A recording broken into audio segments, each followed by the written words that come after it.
हाँ बच्चों, जैसा कि आपने थंबनेल पे देखा होगा कि आज हम क्या डिस्कस करने जा रहे हैं। ठीक है, आज मैं जो आपको डिस्कस करने जा रहा हूँ वो है हमारा क्या, इम्पोर्टेंट क्वेश्चंस ऑफ साइंस 2024। मतलब आप ये क्वेश्चन अगर सॉल्व कर लेंगे, मतलब लर्न कर लेंगे या तैयार कर लेंगे, प्रिपेयर कर लेंगे, तो आपके एग्जाम में बहुत अच्छे मार्क्स आएंगे। ठीक है, क्वेश्चन जो आते हैं ना, बस क्या होता है, क्वेश्चंस वही रहते हैं, बस थोड़ा सा घुमा के पूछा जाता है। तो आपको समझना है जो क्वेश्चन हमसे किया जा रहा है वो किस बारे में किया जा रहा है, किसको पूछ रहा है, क्या पूछ रहा है। ठीक है, और इम्पॉर्टेंट जो क्वेश्चंस है, मतलब जो इम्पोर्टेंट पॉइंट्स है, उसको मैंने एक बोर्ड पर लिख रखा है, उसको मैं डिस्कस करूंगा यहाँ पर। ठीक है, अगर आप इसको इतना तैयार करके जाएंगे तो 70 मार्क्स में यूपी बोर्ड वाले जो हैं 70 मार्क्स में उनको नियर अबाउट 60 तक उनको मार्क्स आ सकते हैं। ठीक है, जब 60 मार्क्स आ जाएंगे तो 30 मार्क्स तो आपको उधर से मिल जाता है। ठीक है, 30 मार्क्स आपके स्कूल से मिल जाएंगे, तो 90 मार्क्स टोटल आपके अराउंड हो जाएंगे। और ख्याल रखिएगा कि एमसीक्यूज जो आते हैं उसको आप अच्छे से प्रिपेयर करिएगा। ठीक है, मैंने जो इम्पोर्टेंट, और एक चीज और ख्याल रखना है, जैसे कुछ क्वेश्चंस में क्या है, सचित्र वर्णन, मतलब क्या है, डायग्राम बनाना है उसका, है ना। तो डायग्राम आप लोग प्रिपेयर बनाए, अच्छे से कर लीजिएगा, अभी प्रिपेयर कर लीजिए जितने भी क्वेश्चन में डायग्राम है। और कोशिश करिएगा कि जितने भी क्वेश्चंस आपके एग्जाम में आए हैं, डायग्राम वाले सारे क्वेश्चंस आप करके आइएगा। इससे क्या होता है ना, इंप्रेशन बढ़िया जाता है किसके, एग्जामिनर के ऊपर। ठीक है, जब एग्जामिनर के ऊपर अच्छा इंप्रेशन जाएगा तो एग्जामिनर बताओ क्या तुमसे दुश्मनी है कि मार्क्स कम दे देगा, नहीं देगा ना। तो क्या करेगा, अगर तुम्हारे एग्जाम में मार्क्स अच्छे आएंगे, ठीक है, समझ में आया, तो इसलिए आप लोगों को करना क्या है, जितने भी डायग्राम के क्वेश्चंस होंगे वो जरूर सॉल्व करके आना, तभी तभी आपको नंबर मिलेंगे ना। ऐसे थोड़ी ना है कि आप थ्योरी लिख के चले आए पूरे, डायग्राम नहीं बनाए। जब डायग्राम बनाएंगे और उसका जो प्रॉपर नाम होता है ना, डायग्राम का हर एक नेम सबको लिखना है। ठीक है, नेम मतलब, ठीक है, उसमें नेम जब लिख के आएंगे तो डायग्राम देखने में सुंदर लगेगा। टीचर को क्या लगेगा कि जो टीचर बच्चा है वो क्या है, अच्छा करके आया है, मतलब अच्छे से कॉपी लिखा है। कहते हैं ना, first impression is the last impression. ठीक है, तो फर्स्ट इंप्रेशन आपको अच्छा करना है और कोशिश ये करना है आपको एग्जाम में जो क्वेश्चन आपको अच्छे से आ रहा है उस क्वेश्चन को सबसे पहले लिखिए। ठीक है, तो हम लोग आज डिस्कस करने जा रहे हैं जो हमारा साइंस का पेपर है, जो आपके 2024 में आएंगे। ठीक है, तो आप लोग अच्छे से इसको प्रिपेयर करिएगा और वीडियो को अच्छे से देखिएगा। स्किप करके जाएंगे तो आप कहिए, हो सकता है कि अगर आप स्किप करके जाएंगे और कुछ और तैयार किए हो सकता है मेरे से ही आ जाए। ठीक है, तो क्या होगा, आपके मार्क्स अगर देख लेंगे, 2-4 मिनट की वीडियो है, देख लेंगे तो आपका मार्क्स अच्छे आ जाएंगे। ठीक है, क्योंकि आप लोग जानते ही हैं क्लास 10 का बोर्ड जो ऐसा होता है, जो आपके हर एक कहीं भी जॉब में जाएंगे तो 10 में कितने मार्क्स हैं, सब लोग 10 के मार्क्स पूछते हैं।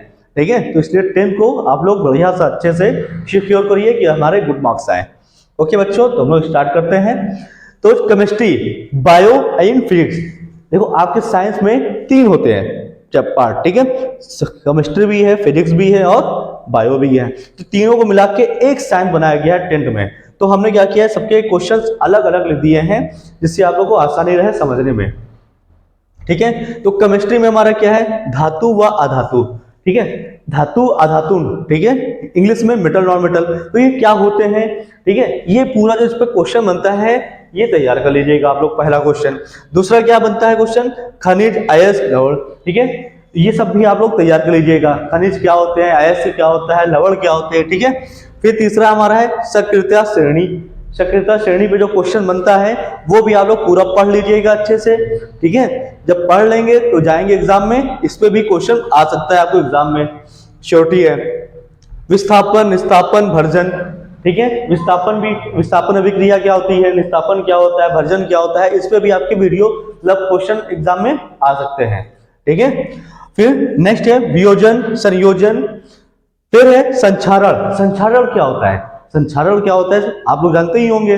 ठीक है, वो भी आप लोग पढ़ लीजिएगा। प्लास्टर ऑफ पेरिस पे बहुत बढ़िया क्वेश्चन बनता है, हो सकता है 5 मार्क्स में भी आ जाए। और इसके प्लास्टर ऑफ पेरिस अगर आता है एग्जाम में तो क्या करना है आपको, प्लास्टर ऑफ पेरिस लिखना भी है, उसका यूजेस भी लिख के आने एग्जाम में। ये नहीं कि खाली वो प्लास्टर ऑफ पेरिस किससे बनता है, तो प्लास्टर ऑफ पेरिस में मेन पॉइंट क्या है, जिप्सम से ये बनता है, ठीक है, जिप्सम से बनता है, किस डिग्री पर सेंटीग्रेड पे इसको हीट किया जाता है वो आपको लिखना है, ठीक है। जब इतना लिख के आएंगे एग्जाम में और उसके बाद इसके यूजेस लिख के आएंगे, प्रॉपर्टीज लिख के आएंगे, तब आपको पूरे फुल मार्क्स मिलेंगे, ठीक है। हो सकता है ये 5 मार्क्स में भी आए, हो सकता है ये 3 मार्क्स में भी आए, ठीक है। अब आपके ऊपर है कि जैसे आपको मिलेगा वैसे ही आपको उसको लिख के आना है, ठीक है। फिर कास्टिक सोडा, धावन सोडा, ये तो मेन है, ये आता भी है, ठीक है।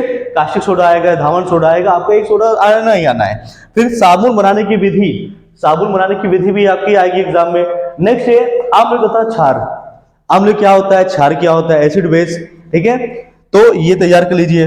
पीएच का महत्व, इंपॉर्टेंस ऑफ पीएच, ठीक है, ये भी आपके एग्जाम में क्वेश्चन इससे भी बनेगा, ये भी आता है, ठीक है। आप लोग इतना तैयार कर लेंगे तो कोई केमिस्ट्री में आपको फेल नहीं कर सकता, केमिस्ट्री फिजिक्स मतलब साइंस में आपको कोई फेल नहीं कर सकता है। फिर आईयूपीएससी, आईयूपीएससी क्या होता है, आईयूपीएससी में हो सकता है 2 मार्क्स में आ जाए क्वेश्चन, या 1 मार्क्स में तो पक्का ही है एमसीक्यूज में, ठीक है। आईयूपीएससी से भी क्वेश्चंस आ जाएंगे, वो आप लोग बना लीजिएगा और इसकी तैयारी अच्छे से कर लीजिएगा, ओके। अच्छा, फिर है रासायनिक समीकरण को संतुलित करना, तो रासायनिक समीकरण को कैसे संतुलित किया जाए वो भी क्वेश्चंस पे आता है एग्जाम में, ठीक है, तो इसको भी आपको तैयार कर लेना है। ये हमने बात कर ली केमिस्ट्री की। अब हम बात करेंगे बायोलॉजी की, मतलब किसकी, जो हम लोग का थोड़ा सा मेजर पार्ट है डायग्राम का, इसमें क्या होता है मार्क्स मिलने की संभावना ज्यादा होती है, ठीक है। तो हृदय का सचित्र वर्णन, अरे भाई दिल सबके पास है, हमारे पास भी आपके पास भी है कि नहीं, तो हृदय का सचित्र वर्णन करके आना है, मतलब उसका नाम भी लिखना है, क्या क्या उसके होते हैं, वॉल्व होता है, क्या होता है, ठीक है, वो सब पूरा लिख के आना है। फिर पाचन तंत्र भी लिखना है, पाचन कहाँ, जो खाना खाते हैं पचाते हैं, ठीक है, वो भी करना है। जाइलम व फ्लोएम लिखना है। नेक्स्ट है इंसुलिन क्या होता है, फिर मेरुरज्जु, ठीक है। नेक्स्ट है पुष्प की अनुदैर्घ्य। अच्छा, एक चीज रह गया है इसमें, वो है रुधिर, रुधिर का कार्य, वो भी करके आना है आपको, ठीक है, रुधिर का कार्य भी आता है एग्जाम में, आ सकता है। तो फिर क्या है, कायिक प्रवर्धन है, गुणसूत्र मेल और फीमेल में कितने गुणसूत्र होते हैं और उसका जो प्रॉपर बनता है, तो ठीक है, उस पर जो भी क्वेश्चन बनते हैं वो कर लीजिएगा पूरा, गुणसूत्र का टॉपिक जो है वो पढ़ लीजिए। परिवार नियोजन भी पढ़ लीजिएगा। खाद्य श्रृंखला, मेंडल के अनुवांशिकता के नियम जो आते हैं ये भी पढ़ लीजिएगा, ठीक है। और फिर है वृक्क का सचित्र वर्णन, ठीक है, वृक्क का सचित्र वर्णन मतलब किडनी, ठीक है, किडनी का भी हम लोग को आराम से एग्जाम में अगर आएगा तो उसका डायग्राम के साथ बना के आना है हमें, ठीक है। तो हमारा ये हो गया बायोलॉजी। तो बायोलॉजी क्या है, अगर बायोलॉजी आप पढ़ के जाएंगे, उसके डायग्राम भी पढ़ लेंगे तो आपको मार्क्स अच्छे मिलने की संभावना है। क्यों, डायग्राम बना रहेगा, तो हो सकता है आपने बीच में कुछ भी लिखा है, अगर डायग्राम अगर सही है आपका बिल्कुल एक्यूरेट, तो आपको फुल मार्क्स देगा एग्जामिनर, ठीक है। इसलिए बायोलॉजी को अच्छे से पढ़िएगा, आप लोग रीड करिएगा। फिर हमारे जो आता है फिजिक्स, थोड़ा सा इसमें क्या है न्यूमेरिकल्स के पार्ट से, तो फिजिक्स में थोड़ा सा क्या बच्चे डर जाते हैं, मगर डरना नहीं है, ठीक है। फिजिक्स डरने की चीज नहीं है, फिजिक्स को फील करने की चीज है, ठीक है। जब दिल से फील करेंगे तो फिजिक्स समझ आएगा। क्यों, फिजिक्स ऐसी चीज है जो हमारे जनरल चीज, मतलब जो अपने डेली लाइफ पे हम लोग डिपेंड है, हम लोग खा रहे हैं, घूम रहे हैं, इधर जा रहे हैं, उधर जा रहे हैं, सब क्या है, फिजिक्स है, ठीक है। तो अब क्या है, हमारा जो लाइट का चैप्टर है बहुत इंपॉर्टेंट चैप्टर है बेटा, ठीक है। अपवर्तन परावर्तन के नियम भी आएंगे, मानव नेत्र का सचित्र वर्णन तो आएगा ही, आप, ठीक है, इसके साथ जो परतें होती हैं वो सब के बारे में लिख के आना है। फिर निकट व दूरदृष्टि दोष, निकट व दूरदृष्टि मतलब बहुत से बच्चे जो होते हैं ना, निकट व दूरदृष्टि क्या होता है, ये पूरा आपने टॉपिक है, पढ़ा होगा आपने एग्जाम में। जैसे निकट मतलब किसी को निकट की प्रॉब्लम हो जाए, पास का चीज नहीं देख पाता है, दूर मतलब जो दूर की चीजें नहीं देख पाता है, ठीक है। तो उसके कारण व निवारण भी लिखना है, ठीक है, उसका कारण भी बताना है क्यों होता है, और निवारण भी बताना है कैसे ये सही हो सकता है, मतलब कैसे सही हो जाएगा कि हम लोग, ठीक है। फिर है ओम का नियम, ओम का नियम पक्का है बेटा, ये आएगा ही आएगा, 1 मार्क्स में नहीं या 2 मार्क्स में, 2 मार्क्स में आएगा, ठीक है। फिर है वैद्युत का सामर्थ्य, ठीक है। नेक्स्ट है घरों में वायरिंग, मतलब घरों में कैसे वायरिंग की जाती है, एसी में या डीसी में कैसे की जाती है ये बताना है। और कहाँ कहाँ से पूरा इसका सचित्र वर्णन करना है आपको।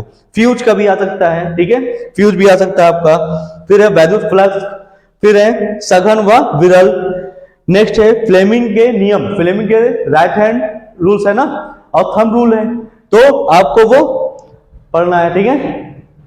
शायद राइट हैंड कट गया, लेफ्ट हैंड है, लेफ्ट हैंड है और राइट हैंड कट गया है, तो फ्लेमिंग के left hand rules and thumb rule. And चुंबकीय क्षेत्र, चुंबकीय क्षेत्र क्या होता है ये आपको पूरा सा पढ़ लेना है, इस पे भी क्वेश्चन आपके बनेंगे, ठीक है। वैद्युत शक्ति, वैद्युत शक्ति क्या है ये भी आपको बताना है, ठीक है। नेक्स्ट है समांतर श्रेणी व श्रेणी क्रम, इस पे आपके न्यूमेरिकल्स बनेंगे, ठीक है। चुंबकीय क्षेत्र पे आपके न्यूमेरिकल्स बनेंगे, और हो सकता है थोड़ा सा ओम के नियम है ना, उस पे भी आपके क्वेश्चंस आ सकता है। ओम के नियम दिएगा, उस पे एक क्वेश्चन दे देगा, तो वहां पे भी आपको सॉल्व करके लिखना रहेगा, ठीक है। तो क्वेश्चन ज्यादा लेंदी नहीं होगा, आपको करना क्या है बस ध्यान से पढ़ना है। इन जितने भी क्वेश्चंस मैंने दिए हैं, मैं थोड़ा सा हट जा रहा हूं कि आप इसको देख के कॉपी कर लें। अगर आपके पास कॉपी पेन है तो आप लोग कॉपी पेन से इसको नोट कर लीजिए, क्योंकि बहुत इंपॉर्टेंट क्वेश्चन है बेटा, ये एग्जाम में आने ही आने हैं, ठीक है। और दूसरी बात ये है कि एग्जाम में आएंगे ही आएंगे, और हो सकता है इसके कुछ जो भी अगर ये नहीं आए, सपोज दैट, ठीक है, जैसे इतना क्वेश्चन लिखा है, इतने में से तो आपके 80% तो आएगा ही आएगा, ठीक है, 80% आएगा, और हो सकता है कुछ इसके ऑप्शनल में भी आए, मगर आपको करना यही सब है, ठीक है। तो आप लोग ध्यान रखिएगा, ध्यान से पढ़िए, और आपके बोर्ड ज्यादा दूर नहीं है। अगर आप लोग को वीडियो अगर अच्छी लगी हो, मेरा इंफॉर्मेशन अच्छा लगा हो, तो अपने दोस्तों में इसको शेयर करिएगा। अगर आप लोग कहेंगे तो मैं जितने भी पेपर्स हैं, इंग्लिश, हिंदी, मैथ, तो भी जो भी है, ठीक है, मैं सब यहाँ पे डिस्कस कर दूंगा। इंपॉर्टेंट क्वेश्चन जो है मैं बना के ऐसे लिख के दे दूंगा कि आप लोग वो क्वेश्चन याद कर लें, क्योंकि आप लोग क्या है, अब यहाँ पे आप लोग प्रेशर ले लेंगे, क्यों, अब 10-20 दिन रह गए एग्जाम के, ठीक है, अब 10-20 डेज रह गए हैं, तो अब करेंगे क्या, आपको क्या क्या पढ़ा है समझ में नहीं आ रहा है, तो समझ में नहीं आ रहा है, अगर आप लोग कहेंगे तो मैं पूरा वीडियो डिटेल में बना के कैसे दे दूंगा, और आप लोग को पूरा मटेरियल मिल जाएगा इस हमारे चैनल पे, ठीक है। तो इसके लिए आपको हमें सब्सक्राइब करिए और कमेंट करिएगा अगर आप लोग चाहते हैं, तो मैं पूरी वीडियो को प्लेलिस्ट बना के दे दूंगा। और दूसरी बात, अगर आपको इस क्वेश्चन में कोई भी प्रॉब्लम हो, जैसे कुछ अगर जानना हो, जैसे ये क्वेश्चन है और प्लास्टर ऑफ पेरिस क्या होता है, इसके बारे में जानना है, अगर आप लोग कहेंगे तो मैं वीडियो बना के डाल दूंगा, ठीक है। मतलब जो हमारे टीचर्स हैं वो बना के पूरी आपको सॉल्यूशन मिल जाएगा इन क्वेश्चंस का, ठीक है। अगर आप लोग पढ़ना कहेंगे तो, पढ़ने कहेंगे तो वीडियो जो जरा सा भी अच्छी लगी हो तो लाइक शेयर सब्सक्राइब जरूर करें। और बेस्ट ऑफ लक बच्चा, आप लोग 2024 में अच्छे मार्क्स लेके आए, और आप लोग जरूर ये लिखिएगा एग्जाम में जैसे आपके मार्क्स आ जाएंगे, फिर आप लोग मुझे इन्फॉर्म जरूर करिएगा, ठीक है, ये आपके मार्क्स कैसे आए, ठीक है। Thank you so much.